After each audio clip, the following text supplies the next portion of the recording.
Ils étaient près d'une centaine ce matin dans cette station-service du centre-ville de Nouméa à espérer échanger leurs consignes contre une bouteille de gaz remplie.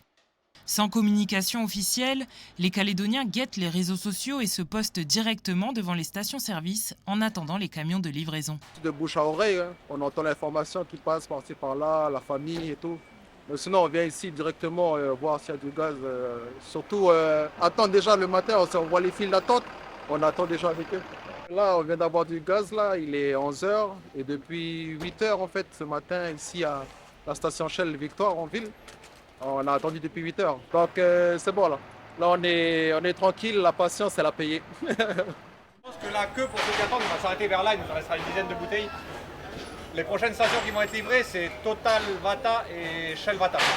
Certains repartent bredouille, faute d'avoir eu le temps de récupérer l'une des centaines de bouteilles neuves et partent à la quête d'autres stations-service. Depuis lundi, cette station Shell est réapprovisionnée au jour le jour sans savoir à l'avance quels seront les horaires de livraison ni de quelle quantité elles disposeront. On a été approvisionné de 30 bouteilles lundi 3, 100 bouteilles hier et 100 bouteilles aujourd'hui. Ce qu'on fait, c'est qu'on a un ordre, on donne un ordre d'arrivée au client. Après, ils passent à la caisse et ils font la queue pour récupérer. Pour nous, c'est une organisation autour d'un produit. Voilà, c'est sur une vente, on fait ça sur une demi-heure. Et vous avez vu, il y a beaucoup de monde sur la station, ça bouchonne tout le site. Donc une bonne nouvelle pour le site, pas vraiment, mais pour les clients, ça leur permet d'avoir du gaz. Du côté de Niki, chauffeur gazier, il aura livré 280 bouteilles dans 3 stations de Nouméa aujourd'hui. Partant du dépôt de Nimbo, il est aussi mis au courant au jour le jour, principalement pour des raisons de sécurité. Au niveau des livraisons, c'est un peu au jour le jour.